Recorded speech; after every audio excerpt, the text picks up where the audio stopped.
Now, the mitochondria and just this is like my favorite little organelle, and all that it's doing in relationship to light exposure. That's the cool interface that I'd love for you to focus on. Absolutely. It's really such a cool thing to understand when then you realize, oh, the light impacts the mitochondria so much. Because mitochondria is another buzzword, right? I do believe mitochondrial dysfunction is behind a lot of what we would consider classic Western diagnoses these days of disease. Um, and so to recognize that the mitochondria are in tune with the light is so key.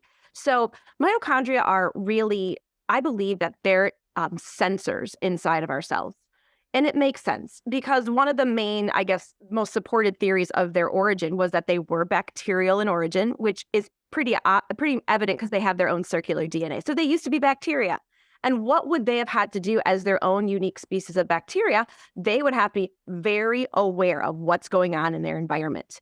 So they've got this essentially this sixth sense, right, where they know what time of day it is, and a lot of that communication happens because the clock in our brain, it's called our suprachiasmatic nucleus, it oscillates, and as it oscillates, it kind of changes its vibrations throughout the day, and so we kind of know sun is rising, sun is setting, and the mitochondria key in on those oscillations to adjust what they do for us. So one of the things that once they get that oscillatory signal that it's sunrise, that's when they start to make pregnenolone, right? They will make that master steroid hormone. And they also get to decide, is Carrie in a state of threat, right? Am I experiencing any form of stressor where it's a stress to Carrie's survival?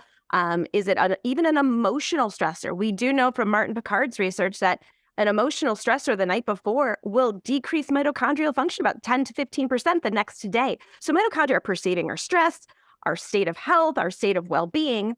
And based on that, they're like, okay, I think we should vary this much pregnenolone to cortisol and this much to fertility.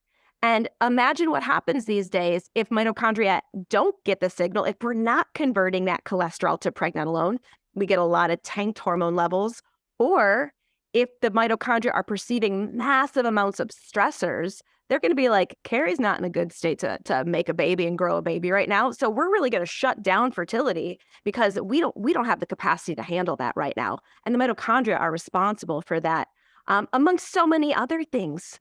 I mean, I can go on, Beth, right? Because they make signals to communicate gene expression, to communicate to the immune system, whether there's a threat, and the immune system needs to be activated.